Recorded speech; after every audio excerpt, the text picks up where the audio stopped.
Good evening, everybody. Thank you all for being here. Nice crowd tonight. Smart people. Welcome to Lethal Sales. Tonight's topic is inventory, AI, and human communication. Did I get that right? Yeah, Uh, AI inventory, human communication. What's the biggest challenge that dealers are going to face in the right. coming months? That's our topic. And thank you, Larry. I'm Rhonda. I'm here to introduce Larry, Brian, and the rest of the crew to talk about our topic tonight. Let's go. Okay. Well, it's nice to see everybody. We always appreciate people hanging out. Brian, super glad you could make it this week, my buddy. I know you've been running around like a crazy man. You're right. How are things in your world, my buddy? Everything is great, brother. Blessed. Happy to be here. Apologize for last week, but yeah, happy, healthy, and ready to rock and roll. Well, it's just a good thing you're back because Peter Smith was talking all kinds of stuff about you. Luckily, I was here to mitigate. And if you believe that, I really am a good salesman. All right. We're obviously the industry's doing all kinds of strange contortions. AI is on everybody's mind.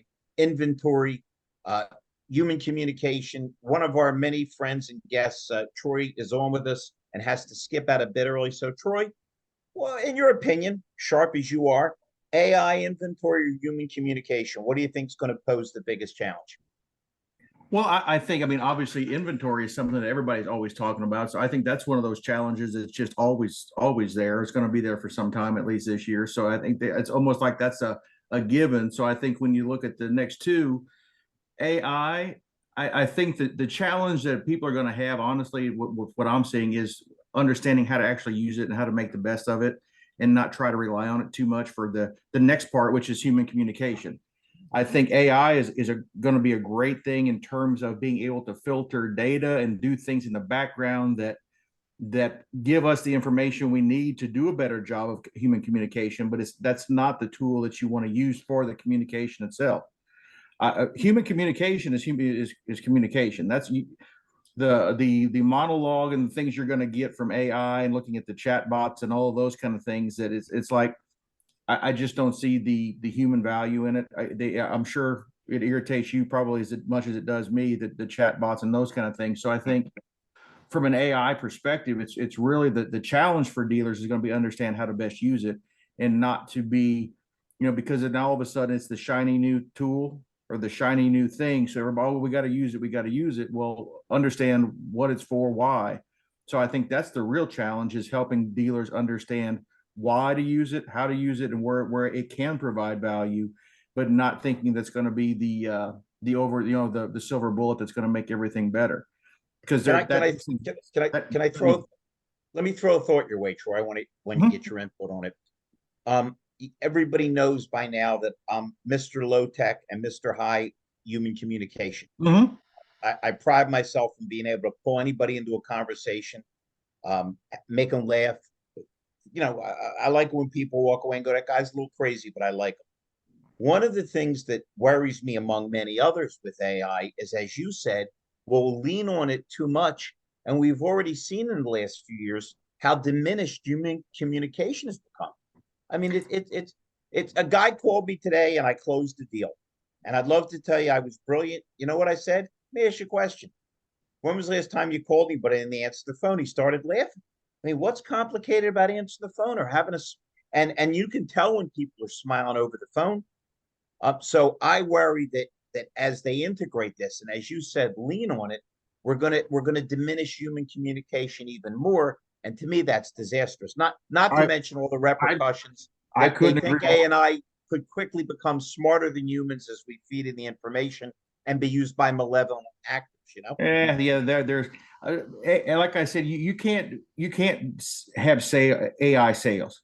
We're selling humans to humans. You've got to have that human communication, the human contact.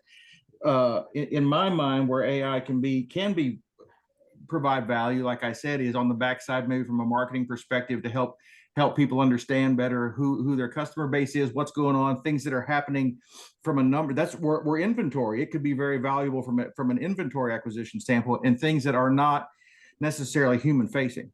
But Trey, sales, that's so my bad. But you and I both know, in order for a dealership to even take advantage of AI as far as for marketing and inventory, what they would have to get built or what they would have to have integrated with an AI tool, again, I think it's going to turn into just like the CRM craze. Every single dealership has these CRMs or Oh no, CMS, it's yeah, it's call it. Everybody got it, and they still don't use it as if you effectively don't or efficient as it's supposed to be. So I believe that as far as the marketing side of it go, I think all those that think they're gonna be able to, when they realize how complex it really is as far as integrating that stuff and then understanding the language and then constantly updating different prompts, I think it's gonna phase in and people like you well, gonna make a lot of money implementing but for it. I think with the key there is where you talk about prompts and those kind of things. I'm not talking about creating prompts for content or prompts for, I'm talking about some of the data on the back end that allows you to see, get an idea of generally who your customers may be so that you can be more targeted in some of your messaging. But the messaging has to be human. The Right. whole purpose, I mean, again, the computer side of things, the and being able to sift through data and do some of the things that okay, well, I'm trying to create that human interaction. It can be giving me things in the background, but if you, in my mind, as we've talked about, Larry, it's humans. We communicate with each other. We share value, and that's how we're in business. Is one human sharing value with another in some way, shape, or form. So, like I said, I can see value in the AI and where it's that it can be used, but it has to be used in the right way, and you have to have the smart people to know how to make it work. I mean, Larry, our good buddy Tim and what he's doing, some of the things that he's got on the back end, but even he and I've had this conversation. He's like, the AI is not going to replace people. It's not. And if we want to get lazy and start thinking that that's what it's going to be, your business will just slowly deteriorate. And Troy, what you were saying, I think it'll hurt more than help. Even on the back, I'm gonna say this real fast, Larry. My bad. Troy, what you was talking about with, like you say, the back end with managing inventory and stuff like that. We know a lot of stores have trouble updating their regular inventory on the typical things that they have out there right now. So when we're talking about having AI be able to communicate with their inventory database, with their marketing data, with their lead database, their marketing database of who's buying what, when did they buy, how long were they in the cycle. I think that is still so complex on the back end that it could be used for that. And it sounds good to stores, but I don't even believe, again, that they're going to be able to get there because it's like they have CRMs and stuff like that now that they don't even use that well. And when you get to the back end of utilizing AI, communication and compatibilities and integration for what you were talking about, I think it's going to open the door for somebody like you or whoever that knows how to do that, like you say, the experts, because that's so next level. I don't believe that that's going to be something that they'll be able to benefit internally for such a long time that I just don't even see that being a thing for a dealership to be able to do right now. It sounds good, but the execution of it is next level right now. Brian, if they use it as poorly as most dealers use their CRM will stand for customer is really mad. Because when you think about how often we take data, which could be useful, and we don't look deep enough into it or follow through with it, and a crutch that's robotic, again, once you take the human element out in a market that's already diminished it, I see disaster ahead. But again, like everything else. No, Larry, I couldn't agree with you more. You can't take the human element out. That's what it's got to be. There again, it's being able to again have the Troy, information. But I don't mean to interrupt you, but you said you had to leave early. I think this is perfect. I like it when you say, Larry, I completely agree with you, and then you can leave. I think I'll just start asking everybody what do you think, and if they agree, we'll dismiss them. Hey, you're never going to find an AI that's as annoying as me. Keep that in mind. And I, like I said, I'm a big firm believer in humans and the relationships and all of those things that, AI has to be a tool or just like anything else. And if you rely on the tool over the human using it, and that becomes the key, everything becomes a mess. And that's why I think the big thing, like you talk about, bro, I think a lot of times people want the easy way out, and they're just looking at AI as the easier way out.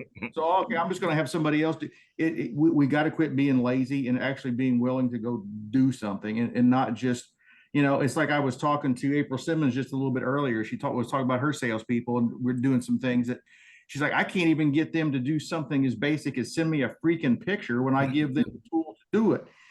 And it's like, so if you've got that culture and mindset in your store, yeah, then I mean the anything that you could get of value from AI isn't going to go anywhere because you don't have the team to execute it. So it's like you've got to get people to go, yes, I actually want to, as a salesperson, develop a relationship with all of my customers.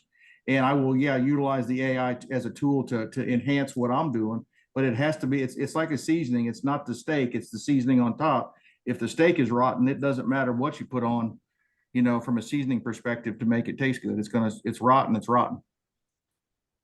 I agree. We got our buddy Mike Larkin. Mike always, Troy, thank you so much. I appreciate it. I will see you all next week. I'm going to go do a little volunteer work. All right, Troy. Stay healthy, and thank you. Have a great one, guys. All right. Mike, what do you think, buddy? AI, inventory, or human communication? What do you think the biggest challenge is going to be for dealers? Well, I have an AI that's a mix. I was talking to a leader that he runs a dealership in Atlanta. I did a demo for him, and it's an AI where it's addressing the 2,280 reviews he has, and he's not responded to one of them, not one. I mean, somebody takes the time, energy, and effort to write a nice 5-star review and not even a thank you. Or at the flip side, these guys suck, you know, and it's a 1-star review and not even, you know, a sorry, you had a bad experience. Please contact us. We want to make it right with you. Hey, Mike, can I interrupt you just for a second? Yeah. I absolutely agree with what you're saying, because everybody in this call, and you including, of course, understand that a customer that's angry or has a grievance is the best customer to pull into your orbit and turn around. Man, when you can solve a problem or show you're listening, I didn't mean to interrupt you, Mike, but you hit a real nerve with me. I can't tell you how many customers in my careers, they were angry, they were grieved. By the time I got done with them, they were smiling. Continue, Mike. I didn't and amen to that. You know, it's turning a 1-star review into a customer. How do you do that? And by them writing nothing, they are turning off in such a big way the consumer that's looking at the reviews, because that's the only thing they have as far as vetting you, as far as you're a reputable company to do business with. So we designed this AI that has tokens in it, and it personalizes in it, and also personalizes the store, the rooftop. And I showed him, hey, copy this, put it in the little box, and press or put in the first name and last initial and press go. And in 10 seconds, they have now an AI-driven response, a 5-star response to a 1-star review, like we were talking about, Larry. But here's the thing. I showed them that that you can edit it, or you can just press copy and paste. Done. I mean, a 6th grader could do this. And so the next question out of his head was, do I got to throw a body at this? I was like, no, I just showed you a 6th grader can do this. Well, I don't want to deal with it at all. Can you do it? Well, yeah, I'm going to charge you for it. Of course. I can do it. But they don't want to have anything to do with it. Yeah. Mike, this guy's a real case of artificial intelligence or no intelligence. The right answer should have been, that's awesome. How can I integrate and maybe have a follow-up where my guy or lady now sends a video and says, hey, understood you were upset. Gosh, I hope we can bring you back into the fold. Then you're combining the best of AI with the best of human beings, the ability to empathize, apologize, and smile. Hey, Mike. Yeah, and that's what this technology does. It combines it. Mike, you know, you and I have spoken a few times before. I'm gonna say something on this call with other professionals, and you know, whether they agree or disagree. But after listening to it, and I've heard you talk about it several times, you may want to, because I think once somebody digs into the concept, it makes sense. But you may want to come up with a shorter and kind of easier, more digestible way to explain that process, because I think it's like a whole lot to take in one bite, and it can be confusing And I'm very familiar with what's going on. I actually utilize the AI tools for different stuff like reviews and different things like that online. So I get it. But for some of those people, like those higher ups in those dealerships or at the manufacturer, wherever it is you're marketing, for somebody that is more so like a novice, it's not complicated. It's actually no work on their part. And I get it, but it sounds really complicated through the explanation. So, and I'm more than willing to, if you want to jump on here, if you get your pitch down or shorten it down some, or you want to run it down, you can either call me or jump on here and, have other people. What do y'all think? I'm trying Brian, to help them out. Brian, how about roses are red, violets are blue? My AI system can fix your reviews for you. There it is. We just shortened Mike down. I love it. You're a genius. Okay, Yeah. the check's in the mail, Larry. That's brilliant. Yeah, but you're right. To your point, Brian, I haven't got down that elevator pitch. But when I show them, they go, "Oh, I get it." Mike, you sit down with these people if you get a minute or on the phone and say, listen, and I know that whether it's fair or unfair, just like with CSI, people look at these reviews before they consider buying from. I have a system that can help you compliment people and thank them for the good reviews and try to turn around the bad reviews. It's simple, it's easy, and painless. That's your elevator pitch, if you don't mind me throwing it in there. Pretty much. You might as well cut that up and copy that and make whatever slight adjustments, if any, and use that, Mike. Seriously, that's straight and to the point. And that's all they care about. What is it? Well, how does it help me? How hard is it? You know what I'm saying? That's pretty much it. And that answered all of that. Here's what it does. It'll take the good ones and thank them. It'll turn the bad ones around. Really, simplifying it like that, I think they would get it a lot faster. I think it's a great concept, but it just sounds like something you need 3 people for, and you really don't need any. Like you said, it's set it and forget it. Brilliant, guys. I'll be taping the review. Well, but keep in mind, Mike, I've had an advantage because the people around me have claimed my intelligence has been artificial for decades. So. You're going back to max headroom, right? There we go. What's up, Don? Hey guys, how you doing? Good, Don. How are you, Don? Our topic tonight is AI, inventory, or human communication. What do you think the biggest challenge is going to be coming up? What do you think, my good and great friend? Oh, I see that a lot of dealers are worried about their inventory being available. Was it 120-day supply on new? And oh my God, I saw that too. If Musk cuts prices on his vehicles again, then the new cars take another dive. I see Audi advertising $10,000 rebates. I never ever saw that before. Never. I mean, that's a highline car. I'm waiting for Mercedes to do it because their EVs their leases start at $1,600. The next one's $2,200. So let me get this right, Don.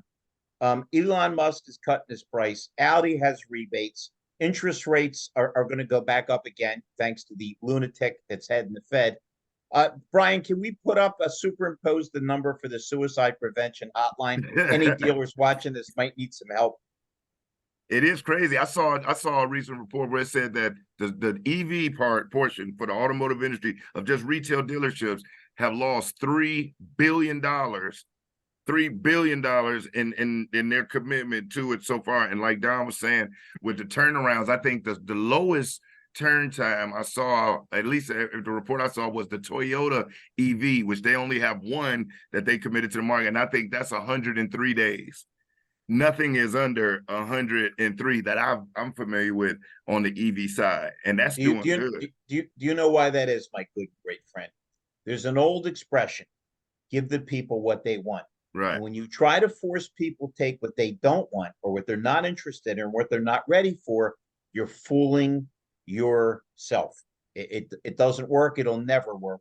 The idea is to put things out, market them properly, and let the market adjust to the supply and demand. Instead of, here's the demand, you're going to take it. Right? It's the old General Motors thing we always talk about. We build it, you'll buy it. Did you see the Big Seven getting together though to create what they say 30,000 EV stations nationwide. You saw that, Peter? Yeah, they say they did it on their own without any Do you know why they did it? why? It's very simple.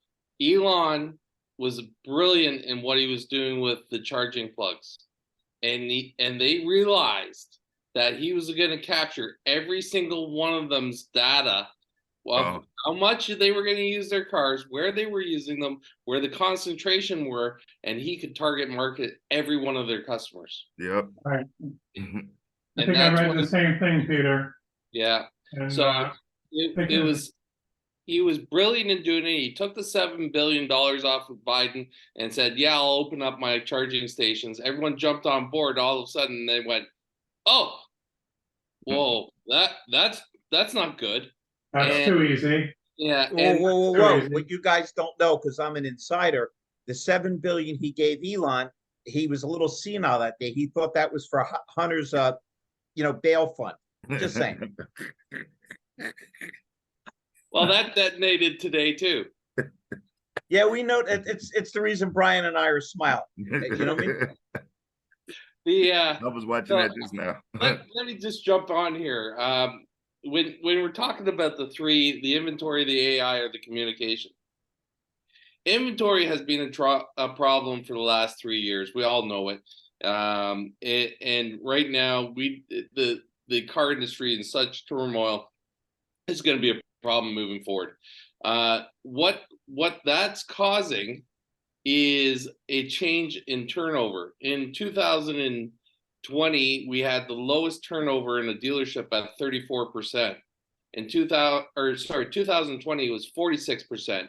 In 2021 it was 34%, the lowest ever. They're projecting as high as 70% in 2023. Yeah. By the way, Peter, I heartily encourage that, being a recruiter. Yes, I Small leave. I'll put my phone number on the screen. Yes. So in knowing that, the dealership world's going into a spin cycle in employment, and that spin cycle is going to be exasperated by a lack of communication, and that is going to be the mass. AI is not going to help us. AI is just a tool. It's like a wrench. Everyone's going to have it. And it's however we choose to use it.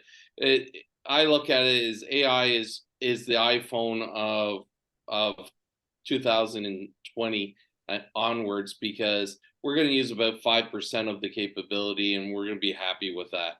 We're never. Peter, they say we only use 5% of our brain capacity. Yeah, so we're going to be happy with that. So AI is AI. I really look at the lack of communication is going to be the problem. I'm working with a dealer group right now in both Ontario and Michigan, and my biggest issue of being the outsider looking in is watching the lack of communication between departments, between the stakeholders to the team leaders, from the team leaders to the team themselves. It's pathetic. The actual, and then that transfers right to the customers, and the customers are getting dropped left, right, and center. And as you said earlier, customers really mad. That's the CRM. It's not being used. And listen to me, Peter. Every dealership now, the super successful ones probably don't, but you look at most dealerships. Look at the breakdown in communication between sales and service. Salespeople are perceived as these spoiled guys making too much money, running around, dressed in a fancy way, and they perceive service as the guy with a rag in his back pocket that never gets the car ready when the customer wants it. When they don't understand how symbiotic the relationship is, and that one depends on the other, and how much they need each other, and how much fun they can have working together. I was on David Long's Monday morning, fixed ops program. And I remember when we had, like everybody, a separation from the front and back, we put contests together where it wasn't sales against sales. It was half the dealership against half the dealership. Man, all of a sudden, guys that never knew each other were working together and pulling together. It's not as complicated as it seems. Here's what we're going to do. Here's how we're going to do it. And here's what's in it for you if we get the job done. That's a great idea, Larry. You have to create the culture. It's I all was about about- creating the culture. I was going to say, Don, right now, something that I believe is an emerging market in our industry is culture training. Yeah. Because right now, what I am speaking to a lot of stores about more so is, the sales part is one component, but it is really about helping the entire store. How do you get that team atmosphere? How do you get that going? And how do you change that culture? That's becoming a very big thing because they realize, and you can bring in a service trainer, the sales trainer, you can bring in the finance trainer and all of this. But like we're talking about, if the departments aren't interacting and intermingle and understand, okay, how's what we doing in sales affecting your guys back there in the business office, or how are we affecting y'all in the service department, and yada yada, to create more synergy in the store. It's like their own little cities in one big state. So culture training is, I believe, an emerging market. Tell you, if I'm hedging my Right. bets, what I'm putting Right. my Right. Hey, service Brian, on. that's because most dealerships tell you we're like a family, but most families I see are dysfunctional. Right. Right, well, these dealers, this started with the pandemic started, they created their own silos. Yep. The sales department was making so much money, they didn't pay attention to what was going on in service, and they also lost customer loyalty. So they pissed the service people off. So the service people have a grudge, and they Yep. deserve to have a grudge. Yeah. They lost clients that they nurtured. Right. Don, It's it's a classic case of short-term thinking. But I've seen short-term thinking way before the pandemic. I have never, and I'm a capitalist. I make profit. I make a lot of it, but I'd never put anybody in 84, 96-month financing. I wouldn't do it to them. I wouldn't do it to myself. These people come back 3 years later and says, "Love you, Larry. I'm ready for the next vehicle." No, you ain't. No, you So once we think long term, once we think about what are the ramifications, not just today, not just tomorrow. Listen, we've always been a little short-sighted, right? Why is there such a high incidence of tragedy with young drivers? 100 miles an hour, it's not going to bother me. We don't tend to think ahead, and then when we're maybe a little older, we may look back and say, what you should have done, we've got the wisdom, but we don't have the same capacity to be reckless. But the bottom line is culture is what it always is, always has been. A bunch of people that feel like they're tied together. Is it any surprise that they're having polls now that show how many more people don't feel patriotic, aren't proud of the country? Of Right. course we're divisive. Right. Why would you want to be a part of something you don't like, you don't believe in, and you don't respect? It's the same thing at a dealership. Is there anybody on this damn call or anybody in this business that hasn't had a manager say one thing or do the other, or the negative effect that they let one guy or girl get away with everything and everybody's grumbling and mumbling, or they make exceptions that don't make a damn bit of sense? Yeah. Hey, we haven't heard from my boy Harry Willner. Harry, what do you think? AI inventory or human communication? Well, first of all, Philadelphia had AI for a number of years, never won a championship. Let's start with that. Oh, I think I'm sorry. Willis Reed has passed away. Dave DeBush is going. How are your Knicks doing? Iverson, you're Don't talking start about any trouble on this Iverson. show, okay?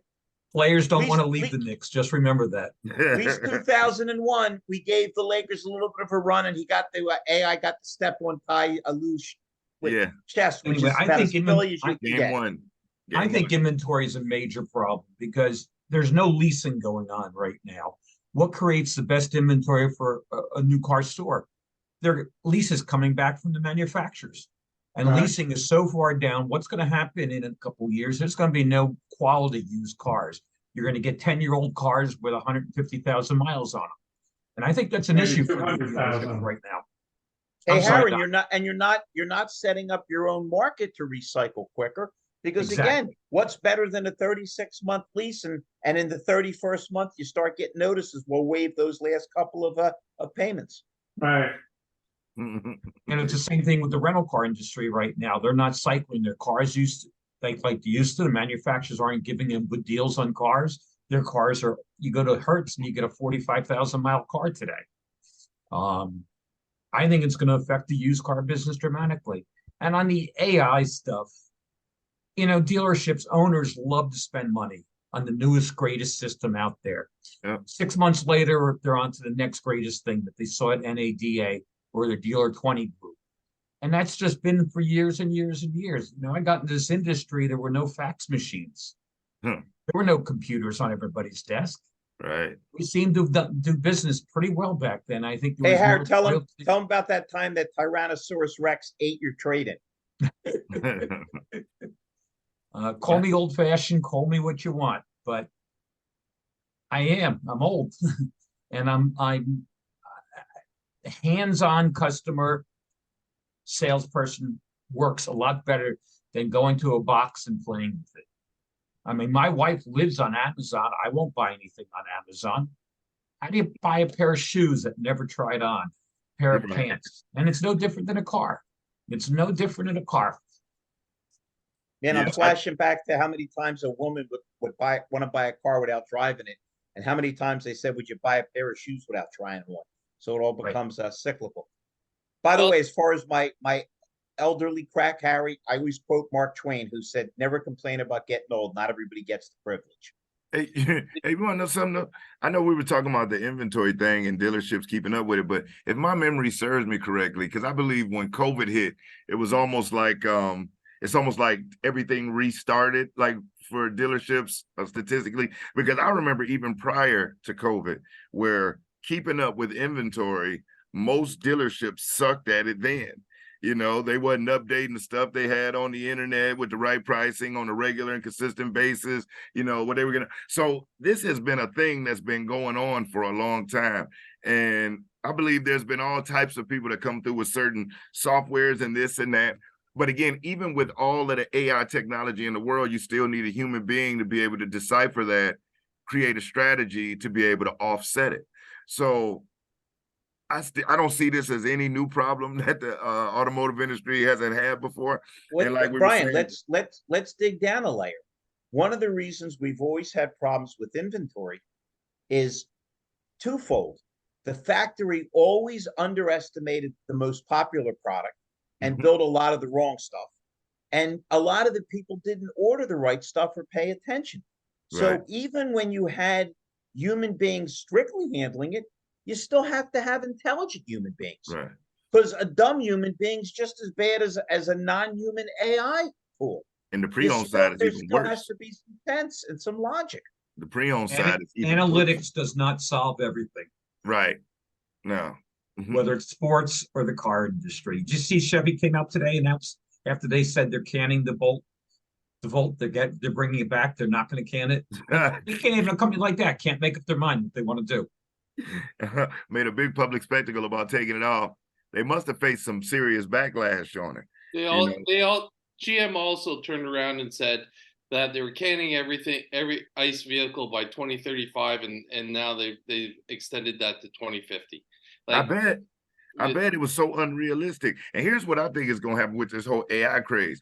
I believe just like after COVID, where the human handshake and human interaction was just welcome, because everybody and their mother is selling a course teaching people how to use AI to do A, B, C, and D. So it's going to be a lot of bridges that's going to get burned, where a lot of companies that are going to jump on it right now are going to look for that person like Peter that's going to walk in, or Larry that's going to call, or Mike, or, you know what I'm saying, Don, or whatever. They're going to welcome a live person to volley back and forth with. Watch. Brian, think about it for a second. A thing a computer could never grasp. I am a handshake. I touch people. I hug them. So you can't do that with a pandemic. Right. Doesn't that emphasize more than ever how important body English is? Yeah. And tone and how a smile is? Again, let a damn robot try to do that. I'm sorry, Peter, you sound like you were going to say something. Yeah, I'll give you my prediction. AI is going to be the Y2K of the computer world. And if we all remember back to Y2K, it was everything is going to stop unless we spend millions of dollars to retrofit our computer systems. And how much money we spent? Millions. I'm an unheard of amounts of money for something that just didn't even. And I fell into that Y2K craze too. I remember that I was young and, you know, was liberal at the time. My bad. But, you know, I fell into that craze. I lost my mind too. But yeah, I believe that it's gonna go through it, and then we're gonna learn how to just live normal life, just like we do with all the other technology that's out there. It's just like, remember when computers came? When computers first came out, they thought that was just gonna end the salesperson. That was gonna end. They thought the calculator was gonna destroy the accountant. Like Peter said, we're gonna learn how to live and evolve with it all. But I believe it's gonna go back to them wanting to speak to somebody that's a human being that knows how to utilize the technology and may have information that, can add additional value to that, but they're going to be welcoming that human interaction where you can Right, it's gonna depend be on all somebody. about lunch again, taking a customer out to lunch. Right. Having I'm somebody gonna- you can curse out. You can't curse out Yeah. AI when it goes wrong and you I'll just gi- pissed off, you wasted your money. You know I'll what I give you mean? a quick question. You're not here. gonna get a reaction, not gonna get a scowl, Mm-mm. not gonna yell at you back. No. Here's a question for y'all. Now I'm sounding American. Very simple.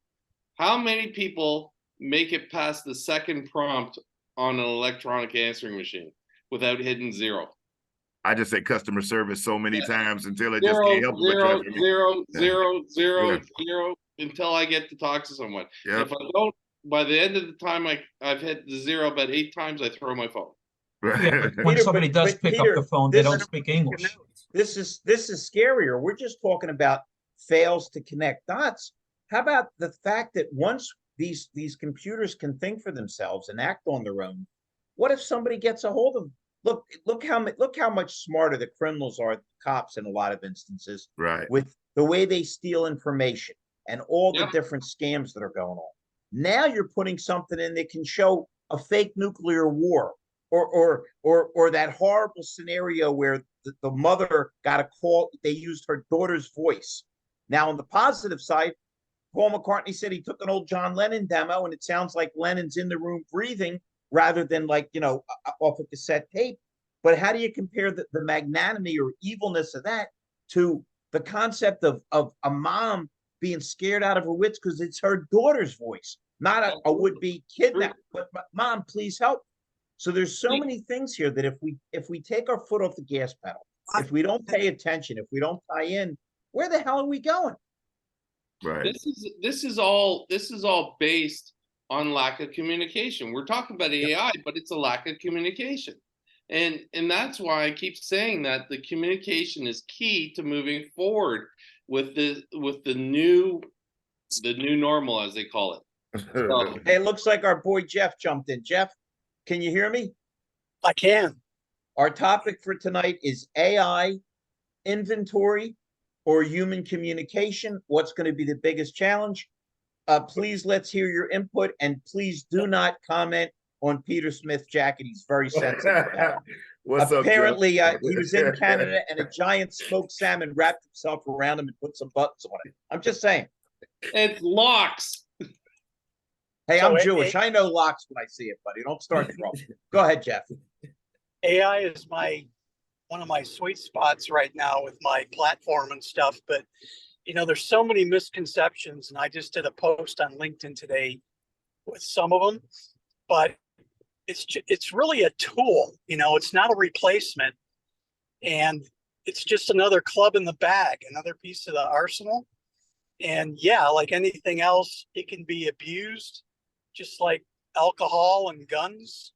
There's a purpose for them and there's bad use for them. But I am not a fan of these automated systems so much yet. I'm not totally sold on Brooke and stuff, where there might probably is 10% of people that might want to make an appointment without talking to somebody.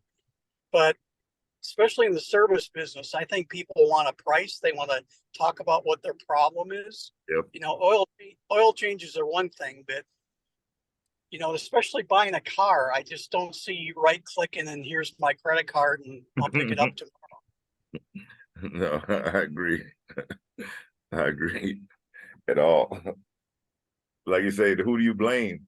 They want somebody that they can reach out and get at, and it's gonna be like I said, it's a craze right now because it's so many people. I don't know if y'all are on how much y'all are on Instagram, because it's not so much on LinkedIn, but on platforms like an Instagram, you see how many people on Instagram and Facebook are selling these AI dreams for businesses, for individuals.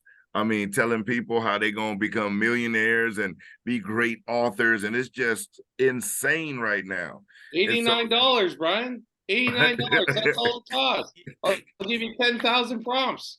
You will make a career out of this. You can buy lists of questions and they'll be happy to take your money. That's totally, but you know what?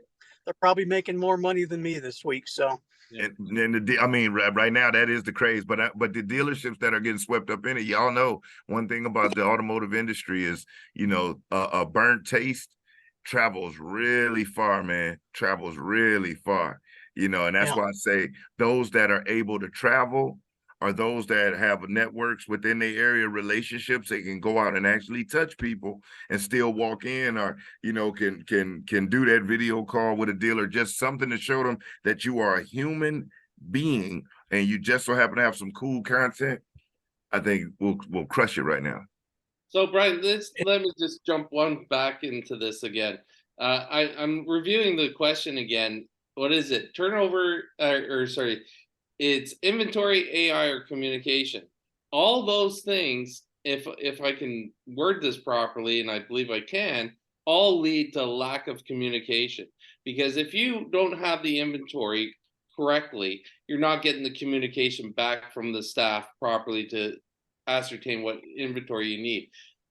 If you can't communicate, AI is there as a communication tool because you can't communicate properly. So the root problem in this whole thing seems to be a lack of communication, or the erring communication. And it seems to me room for a lot of error, because let's just say somebody is basing the pricing of certain vehicles they're buying on straight up AI technology. Well, AI bases its information off of input data that, you know, other people make. And so who's really the judge and the jury of what market value is versus, you know, AI stimulated or created? Because please believe it's going to begin. It's already being manipulated now. There are people that are already knowing how to work this thing and are getting off the hook with this AI thing in a scary way. So, you know, we're not going to be able to tell what's real except for when you're in front of somebody, person to person, you know, or not even on a video call. Because from what I understand, there's technology now. Was that an elm tree behind you or an oak? An oak. I can't tell. Yep, oak. I'm in Illinois. Hey, Zach, good to see you. What do you think of this? You said that's Zach? Yeah, that's Zach in the bottom corner. Mr. McKeevy? Yeah. McIver. McIver, my bad, brother. What's up? I'm McGyver, man. I fix it. You know, nobody's talking about what are the manufacturers. We respect your opinion. We're talking about AI, inventory, and human communication. What do you see as the biggest challenge? I mean, you're always working with people in dealerships. Yeah, that's a great topic. And I think that, you know, the post that I actually posted this morning was on communication. And the biggest thing, I think the fastest thing that dealers can do, or the easiest way for dealers to improve, I think, their operation the fastest is focused on communication, period. Because we're living in a world where we're talking about AI, right, and automations, and doing things at a different capacity than we've ever had the ability to do. And most important is that's where I think communication is so much more critical now. And people are much poorer communicators, I think, today than ever before, because of technology and because of social media. And so, yeah, I think communication is absolutely the most critical thing moving forward for businesses. If they just focused on helping their people become better communicators, more effective, more accurate, we assume so much we feel like our people know and understand what we expect of them or how to do something. And it's like the thing, we have to stop assuming, we have to over communicate. I'll land the plane. You know, nobody's talking about how the manufacturers are going to handle AI. I feel they're looking at the dealerships as a bygone era. That if AI does work, who needs a dealership body? The person will go online, order their car, it'll get drop shipped to their house, and that's it. And that's frightening. Well, Harry, they've been trying to get rid of dealers forever. It's going to be a long time before that happens. This will just be one more silly thing they throw in, like that all the the IC cars are going to be gone by 2035. The only thing is, Larry, Tesla has proved you really don't need dealers. Hold on. Yeah, and Tesla's also proved that you got to lower the price of your cars and adjust to a market that isn't as wide open as you think. While you can deliver a lot of cars to a lot of fanatics, and the people that have the electric cars love them. I'm not knocking them, but to say to everybody, this is it, this is what you're going to do, this is how you're going to do it, that's not going to work. And that still is a small market share. Yeah, Larry, you're right. Yeah. That's a pretty small market share still. Growing. California leads the states at 8% adoption. The average across the United States is 4%. It is a minuscule market, and yes, Tesla owns it because they were the only game in town. They are losing market share left, right, and center as the legacy manufacturers come on board. Mercedes is going to eat their lunch. You think so? Mercedes is going to eat their lunch. They've already committed $45 billion to EV, and they're going to come on and they're going to kick Elon in the teeth. 45 billion? $45 billion. Wow. And here's another thing. Do you know the largest single shareholder of Mercedes-Benz motor car is Geely, the same Chinese company that owns Volvo, the same one that owns Polestar, the same one that owns Lotus. Geely owns the largest shareholder portion of Mercedes-Benz, and they're putting their money into it, as every Chinese company in the world is putting massive amounts because they own 85% of the battery market. Yeah, I was about to say they got the battery market on lockdown. Yeah, so watch out. Mercedes is going to be the leader. Yeah. Although I'll tell you, I wouldn't want to write off Elon Musk. Nope. This cat is so sharp and so far ahead everybody else in so many directions. I think the only problem with Tesla is the whole concept's a little overly ambitious, and that we're going to convert everybody over. We don't really have the capacity.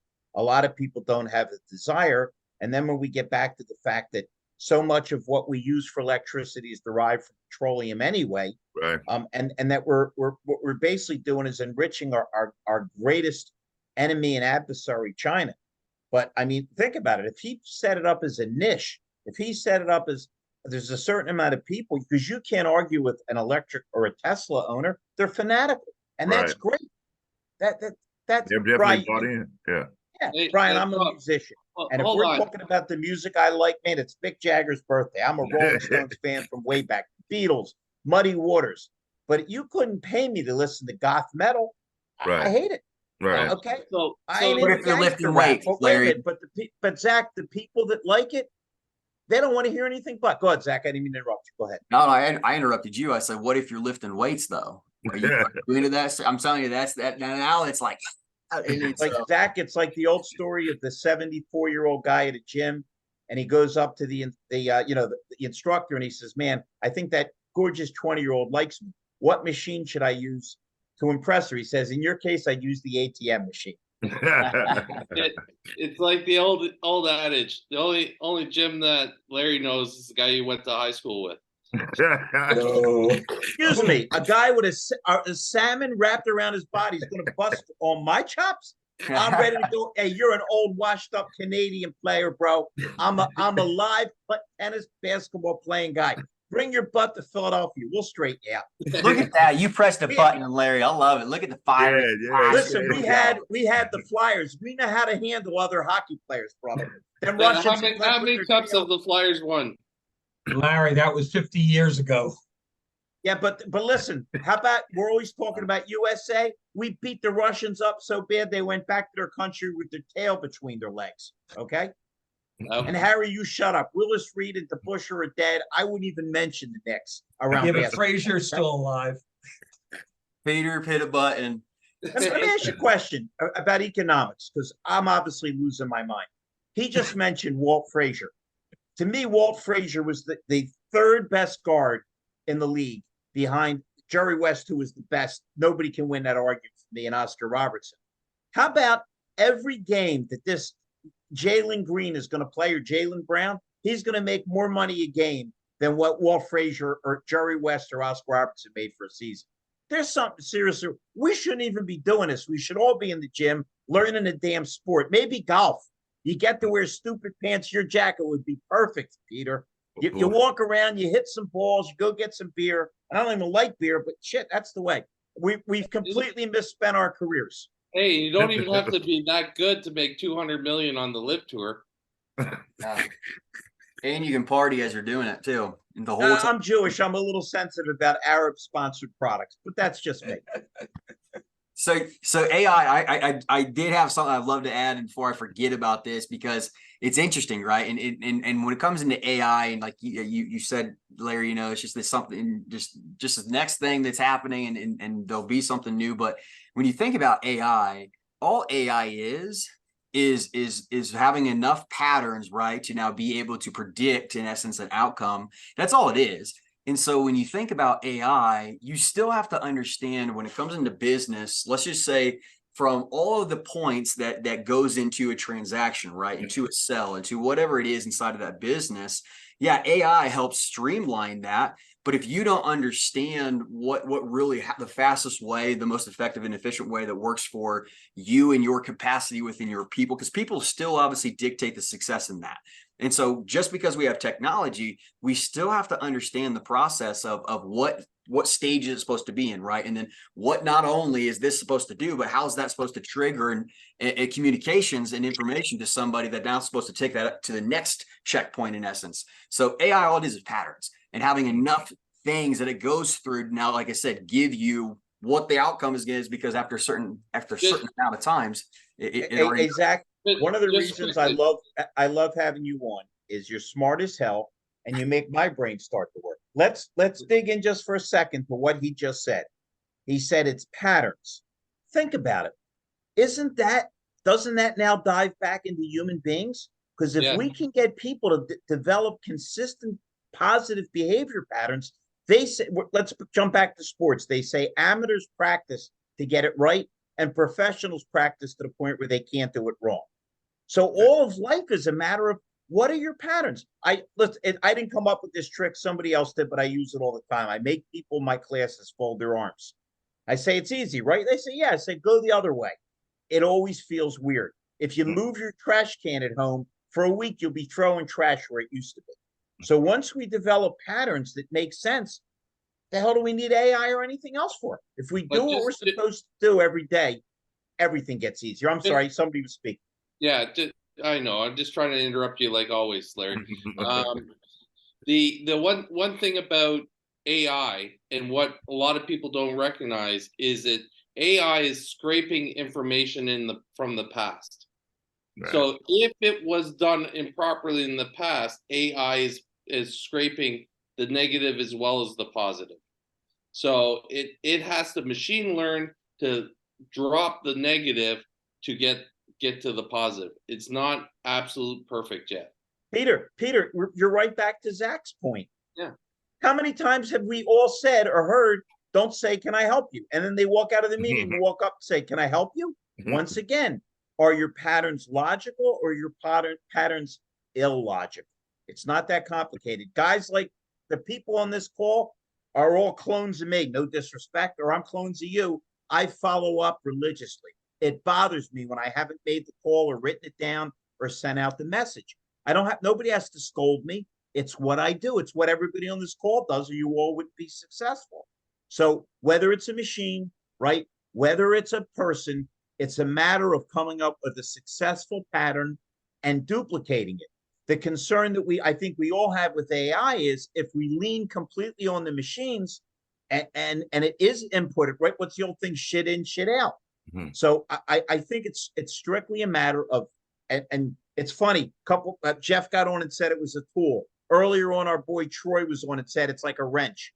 It's another tool to use, but our fears, I believe, I hope I'm speaking for everybody, is that we'll lean on it too heavily and we'll lose even more of the human element that's disappeared. And it's not just the pandemic. Has everybody seen the same side I've seen? 4 people at a dinner table, all young, and everybody's looking at their iPhone? Yeah. Why go to dinner together? Order a pizza, sit around in your underwear, and you can still text everybody. You're right about that. Larry Durran is here tonight. Oh, awesome! Hey, Durran, are you with us, my buddy? You did not have to call me out like that, Rhonda. No.